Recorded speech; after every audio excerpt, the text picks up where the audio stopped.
1970-കളുടെ അവസാനത്തിൽ ഭാഗ്യസ്മരണീയനായ doctor Zacharias Mar Theophilos suffragan മെത്രാപ്പൊലീത്ത തിരുമേനി കോഴഞ്ചേരി പള്ളിയുടെ വികാരിയായിരുന്ന കാലത്ത് മാരാമൺ കൺവെൻഷനിൽ ആരംഭിച്ച സമ്മേളനമാണ് ഇന്ന് മാർത്തോമ യുവവേദിയായി അനുഗ്രഹീതമായ ശുശ്രൂഷ നിർവഹിക്കുന്നത്.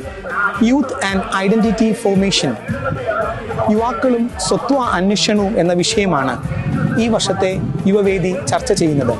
ഇന്നു മുതൽ 3 ദിവസക്കാലം വൈകിട്ട് 4 മണി മുതൽ 5:30 മണി വരെയുള്ള യുവവേദി സമ്മേളനങ്ങളിൽ ഒന്നാം ദിനമായ വ്യാഴാഴ്ച വൈകിട്ട് ഓർത്തഡോക്സ് സുറിയാനി സഭയുടെ അടൂർ കടമ്പനാട് ഭദ്രാസനാധിപൻ അഭിവന്യ സക്രിയാസ് മാർ അപ്രേം മെത്രാപ്പൊലീത്ത തിരുമേനിയും വെള്ളിയാഴ്ച തമിഴ്നാട് കേഡർ IAS ഉദ്യോഗസ്ഥനും ചൈൽഡ് വെൽഫെയർ ഡിപ്പാർട്ട്മെന്റിന്റെ ഡയറക്ടറും മാർത്തോമ യുവജന സഖ്യ അംഗവുമായ ജോണി ടോം വർഗീസും ശനിയാഴ്ച നടക്കുന്ന യുവവേദി സമ്മേളനത്തിൽ പ്രശസ്ത മാധ്യമ പ്രവർത്തകൻ ജോർജ് പുളിക്കനും സന്ദേശം നൽകുന്നതാണ്.